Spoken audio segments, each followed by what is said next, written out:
하고 있는 김재원 아나운서 네. 아시죠? 아유 저기 보이고 있네요. 도전 지구 탐험대 스카이다이빙을 하고 있는 모습입니다. 아유 참. 키도 치르고 예. 공자 타입이 어쩌면 말주변도 그렇게 좋은지 같은 남자가 봐도 가끔은 부러울 때가 있는데 예. 근데 실상 겉으로 드러나 보이는 저런 김재현 아나운서의 모습하고 또 살아온 지난 세월하고는 굉장히 또 깊은 차이가 있더라고요. 네. 김재원 아나운서 네, 모셔보겠습니다. 환영해 주십시오. 들어오세요.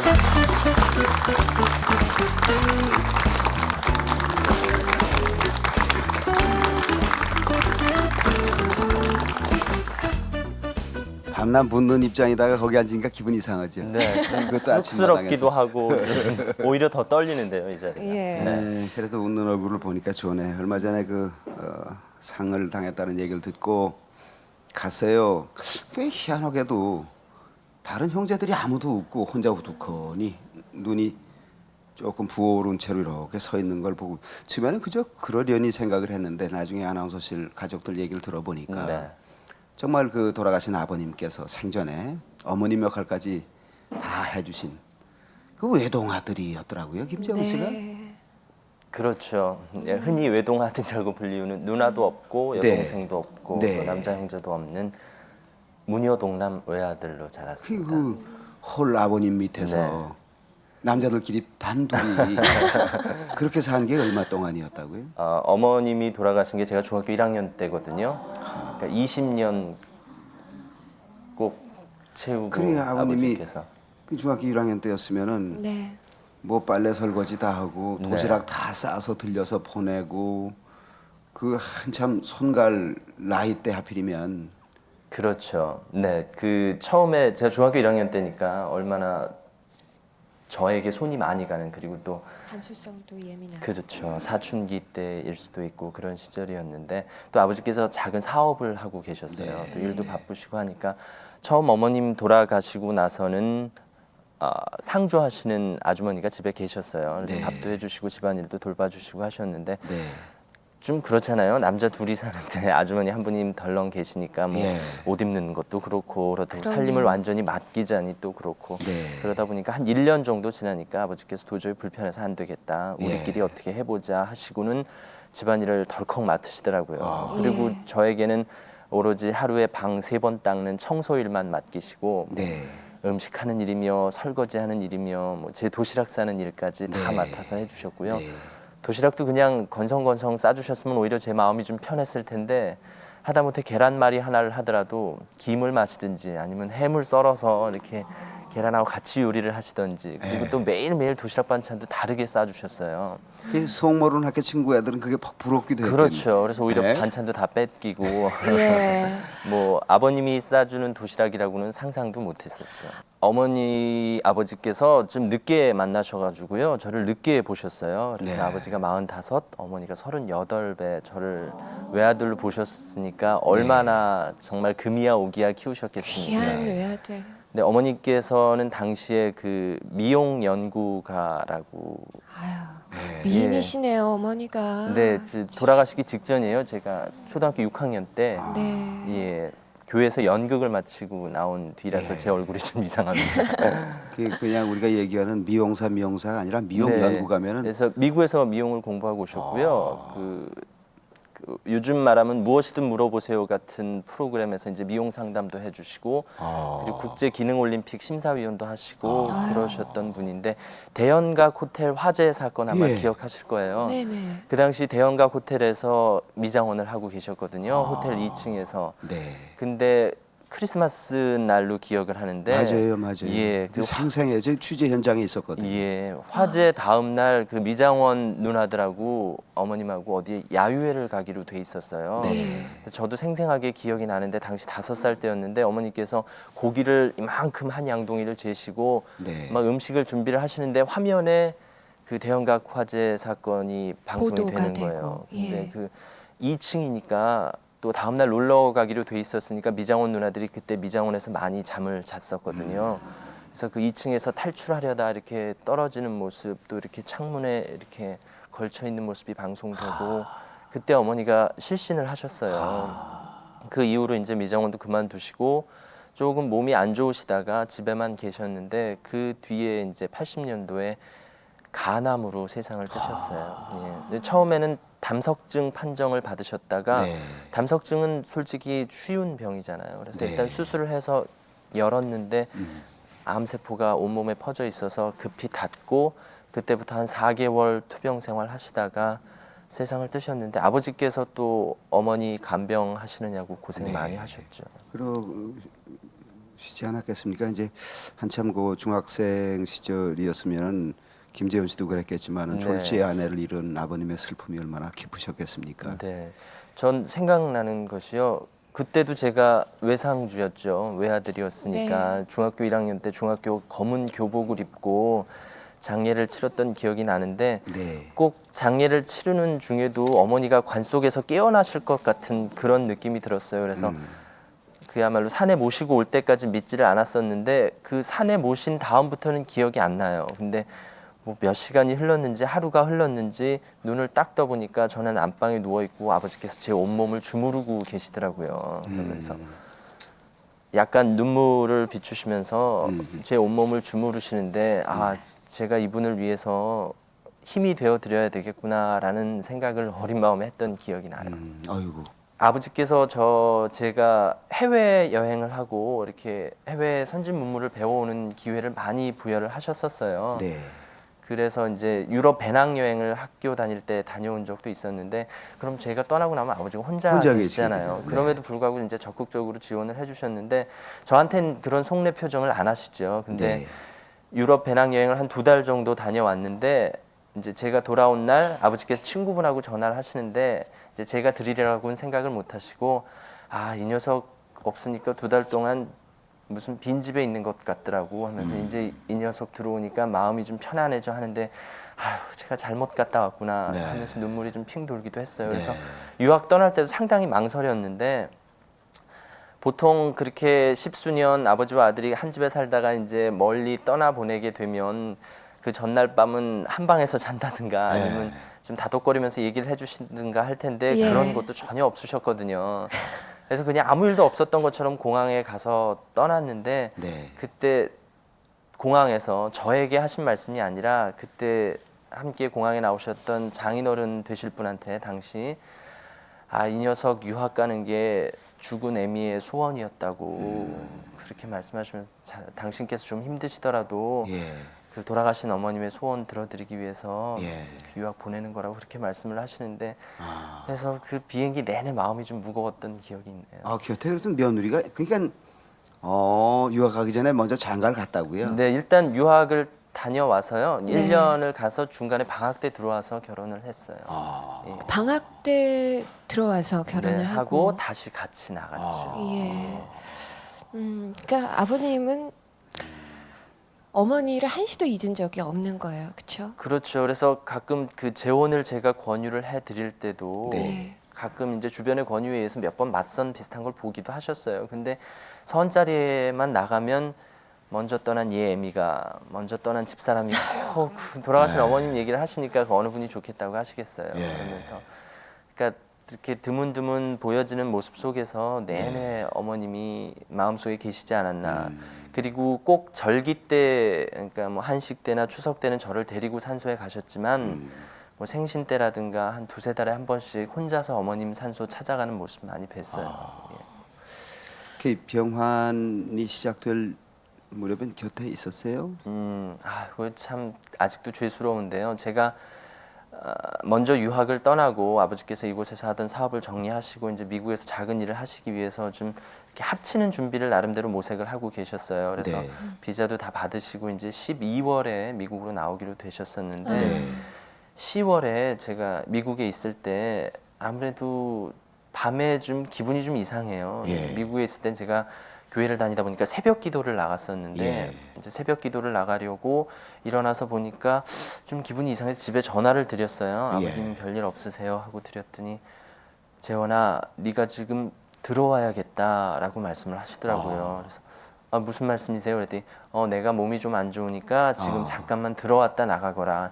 그래서 평소에 절대 약한 모습 보이시는 분도 아니고 그런 예. 분도 아닌데 그래서 예 알겠습니다 하고 끊고 이제 사촌들이나 이모, 고모 그리고 제 친구들한테 다 전화를 걸어서 일단 저희 집에 가줄 것을 당부를 하고 네. 저는 이제 급히 비행기를 예약하고 준비를 예. 했죠. 그랬더니 이모한테 바로 전화가 왔더라고요. 예. 그러면서 니네 아버지가 몸이 몹시 안 좋은 것 같다. 나한테 재원이가 와서 장사를 치르고 갔으면 좋겠다라는 말씀을 하시더라라고 쓰러지셨나 하시더라고요. 보죠? 그러니까 쓰러지시기 직전에 이제 느낌이 있었네. 네. 아유, 그럼 병원에 가서 잘 수습하면 가능할 수도 있었을 텐데. 글쎄요 그런 여건이 아니셨는지 그래서 이제 제 친구들이 아버지를 병원으로 모시고 갔고요.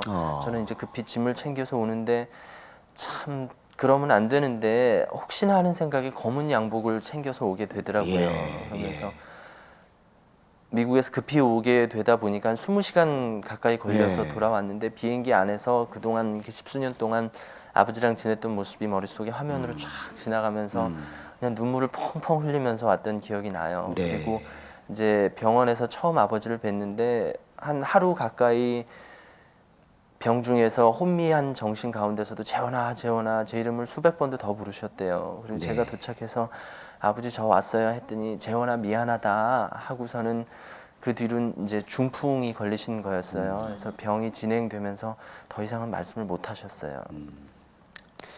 그날부터 어떻게 생각하면 역할이 바뀌었네. 전에는 네. 이제 아버지가 아들을 그렇게 네. 홀로이 챙겨주셨지만은 병소에 계시면서부터는 이제 아드님이 그렇죠. 아버님을 이제 병구원하는. 네. 그래서 바로 그날부터 제가 병원에서 숙식을 하면서 아버님을 모셨는데 그 중풍이라는 병이 참 사람을 어리게 만들잖아요. 순간 말도 못하게 하고 대소변도 못 가리게 하고 또 식사도 못하게 하고 그러다 보니까 말 못하는 기간이 한 서너 달 그리고 대소변 못 가리시는 기간이 한 두세 달 식사 못하시는 기간이 한 대여섯 달 됐는데 제가 아버지께서 저에게 어렸을 때 해주시던 일을 그대로 해드린 거예요. 그러니까 기저귀 갈아드리고 또 식사 한 입 한 입 떠드리고 말을 가르쳐드리고 목욕 시켜드리고 걸음마 연습을 시켜드리고 그러면서 참 그래도 다행이고 그래도 감사한 것이 제가 미국에 있을 때 아버지께서 바로 돌아가시지 아니하고 네. 돌아오자마자 바로 돌아가시는 것이 아니라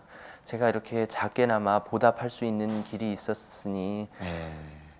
뭐 그래. 그 아버지가 해주신 거에 비하면 뭐 10분의 1도 100분의 1도 안 되는 수치긴 하지만 정말 아버지 옆에서 제가 해드릴 수 있는 일이 있었다라는 게 그나마 위안이 됐고요. 그리고 평소에 아버지께서 저에게 표현을 많이 하시던 분이 아니기 때문에 네. 그리고 저도 살갑게 해드렸던 분이 아니기 때문에 병원에서는 의사소통도 안 되는 가운데 일부러 더 포옹도 많이 하고 껴안기도 많이 하고 아버지한테 제 등도 좀 많이 두드려 달라고 그리고 그랬던 기억이 나요.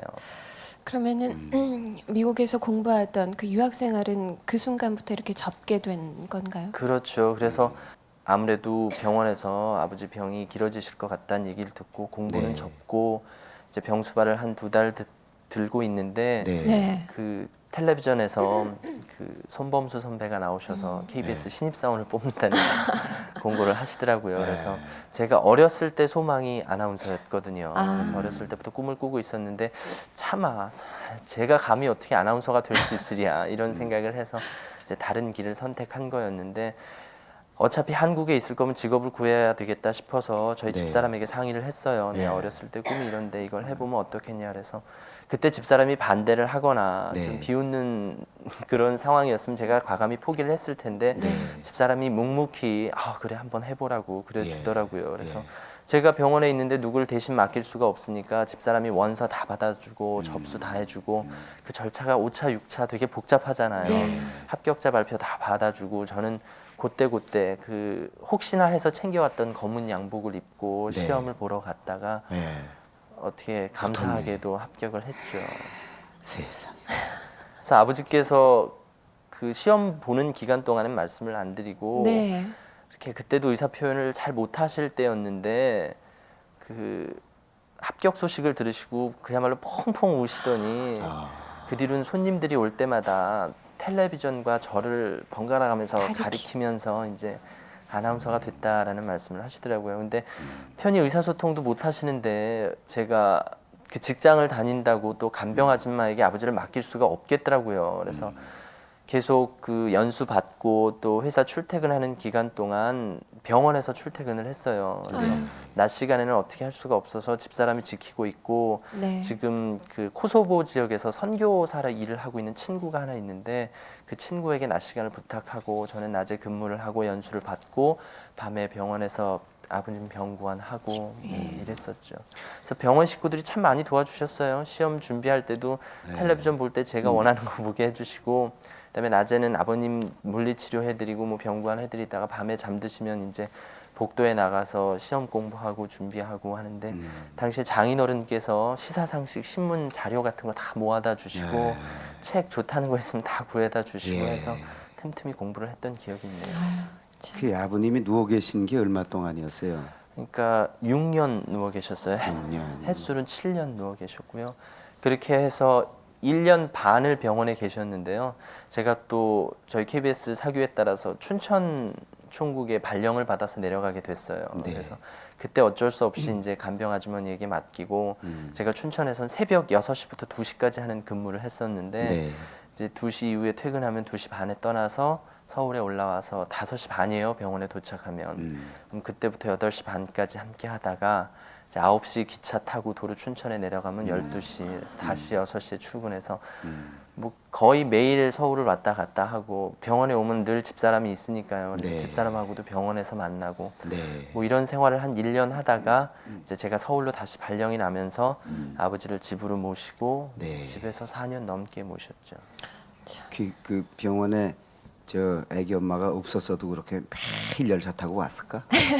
근데 집사람이 더 고마운 것이요. 예. 제가 그 아무래도 미국에서 돌아오자마자 그날부터 병원 생활을 했는데 매일매일 제 도시락을 싸다 날랐어요. 아침에 출근해서 낮에 일은 내내 같이 돌봐주고 그야말로 비가 오나 눈이 오나 하루도 빠짐없이 6개월을 그렇게 해주고 또 제가 춘천에서 올라올 때도 저녁 식사 도시락을 그렇게 매일같이 싸다 주고 솔직히 집사람에게도 무지 고마웠지만요. 더 고마웠던 분들이 장인 장모님께서 딸이 그렇게 고생하는 거 보면 사위도 원망스럽고 또 안쓰럽기도 하고 그럴 텐데 네.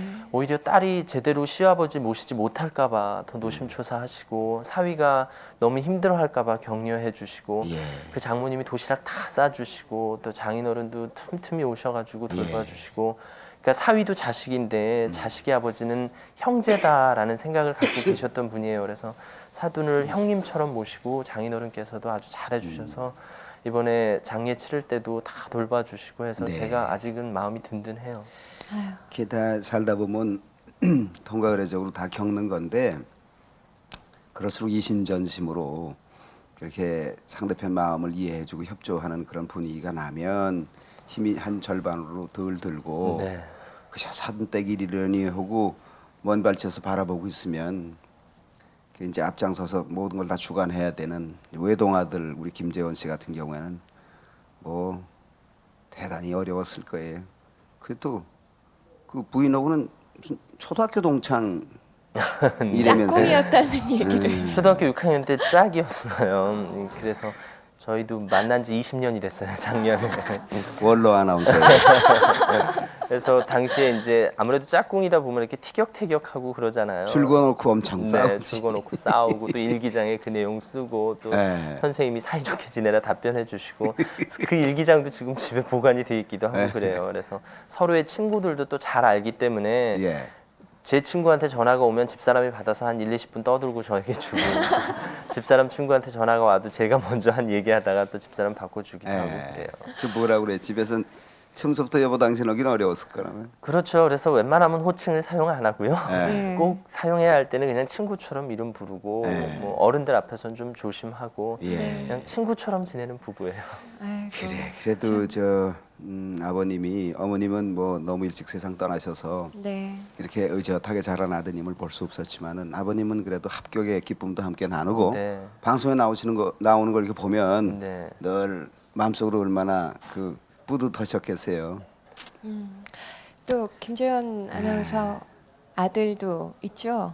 네. 나는 이는 처음에 총각인 줄 알았어요. 아니 아직도 전화 많이 와요. 김재현 아나운서 중매하겠다고. 총각인 줄 알고. 네, 올해 4살 난 아들이 있어요. 예. 근데 아들 하나. 네, 아들 하나 있는데요. 아들이 가끔 또 저 나오네. 의지가 되기도 하더라고요. 아이고, 예, 이거라. 3살 때 모습인데요. 저 엄마 쪽인데? 예. 제가 어렸을 때 아주 지금의 아들 모습이랑 아주 똑같이 그랬대요? 생겼다고 예. 그러더라고요. 저도 금 자기 닮았대지. 속색일 때는 상대편 닮았다고. 네. 아, 실제로 제가 아들에게 힘을 얻었을 때가 조금 전에도 보셨지만 도전지구 탐험대에서 스카이다이빙에 도전하는 장면이 있었잖아요. 네. 근데 그 장면을 저희 집사람하고 저희 아들이 아주 그 아무 말 없이 계속해서 지켜보고 있었대요. 네. 근데 제가 그 약간 다치는 장면이 있었어요. 네. 근데 순간 저희 집사람이 보니까 아들아이가 눈물을 뚝 흘리더래요. 그래서 세진아 왜 그래? 그랬더니 이름이 세진인데요. 네. 아니야 엄마 하면서 눈물을 탁 닦더래요. 근데 그 다음에 1차 도전에 실패해서 제가 괴로워하는 모습이 있었어요. 네. 근데 그때 그렇게 펑펑 울더래요. 그래서 아빠 왜 그래? 아빠 왜 그래? 하면서 펑펑 울더라는 거예요. 그러더니 4살짜리가. 예, 마지막에 성공을 하니까 울음을 그치더래요. 그래서 아, 나를 위해서 울어줄 아들이 있구나 하는 네, 생각에 참 마음이 든든했는데요. 네. 이번에 장례를 치를 때도 아이가 뭐 4살짜리 아이가 뭘 알겠어요. 그래서 첫날 있다가 저녁에 외할머니를 따라 보냈는데 그게 그렇게 섭했나 봐요. 네. 둘째 날 오더니 엄마 아빠를 떨어지질 않더라고요. 근데 저희 집사람이 아버지 입관하실 때 좀 실신을 해가지고 응급실에 잠시 실려가 있었거든요. 근데 그 동안에는 저를 떨어지질 않는 거예요. 제가 외상주기 때문에 또 할 일도 많고 조문객도 받아야 하는데 그래서 할머니나 이모며 뭐 외할머니도 외할아버지도 다 집에 가자 하는데도 때를 쓰고 안 가겠다고 하는 게 아니라 아버지랑 저랑 떨어지려고만 하면 눈물을 그렁그렁 하면서 그렇게 서럽게 조용히 우는 거예요. 근데 저도 아버지랑 헤어지게 돼서 슬픈데 정말 이 아들이 저를 걱정해서 그러는 건지 아니면 자신이 떨어져서 힘드는 건지 그냥 갈라 놓을 수가 없겠더라고요. 그래서 밤 늦게까지 데리고 있었어요. 그래서 제가 조문객 받을 때는 옆에 같이 서서 같이 절도 하고 내내 저 뭐 음료수도 챙겨주고 그다음에 뭐 이렇게 나름대로 주물러도 주고 떨어지질 않더라고요. 근데 효자 집안의 힘이 효자나는 됐어요. 거예요. 그래. 아버지에서 아들 그리고 또 아들로 뭐 아버지는 떠나셨지만 네. 또 아버지 옆에는 또 다른 아들이 있는 모습이 참 그런 말씀들 하시잖아요. 이 3대의 고리가 계속 이어지면 참 행복한 집안이다. 근데 그래. 저희는 2대의 고리가 있다. 3대가 된 지 얼마 안 돼서 한 3년 네. 만에 다시 2대가 됐는데 네. 글쎄요. 그 2대라도 아주 끈끈하게 살아가야겠죠. 뭐 이제. 그래 이제 그 여러 그런 슬픔도 겪어보고 또 아이들을 통해서 새로운 보람도 느껴보고 그 방송이 어느 정도는 그렇게 생활이 좀 몸에 배야 네. 말하는 데서나 행동하는 데서 자연스럽게 이렇게 묻어나게 돼 있거든요. 예. 이렇게 아버님 계실 때 하고 지금하고는 좀 이렇게 방송에 임하는 그런 그 마음이 좀 달라져요. 아무래도 그 아버지 아프실 때 제가 생각을 많이 할 수 있는 그런 기회가 됐어요. 그래서 솔직히 텔레비전이 좋다 나쁘다를 떠나서 텔레비전은 아버지의 친구였거든요. 네. 그러니까 저 없을 때 혼자 계실 때도 그렇고 병중에 계실 때 내내 침대에 누워서 뭘 하시겠어요. 책 조금 보다 텔레비전 보시다가 하는 건데 생각해 보니까 제가 진행하는 프로그램을 그렇게 아픈 가운데서 또 홀로 계신 어르신들이 많이 보실 것 같다라는 생각이 들어요. 그래서 글쎄 뭐 눈치채신 분들이 있으실지 모르겠지만 제가 진행하는 세상은 넓다나 뭐 다른 프로그램 진행하고 끝날 때 저는 안녕히 계십시오나 감사합니다라는 말 대신 꼭 건강하십시오라는 그런 말을 네. 하면서 프로그램을 마무리를 지어요.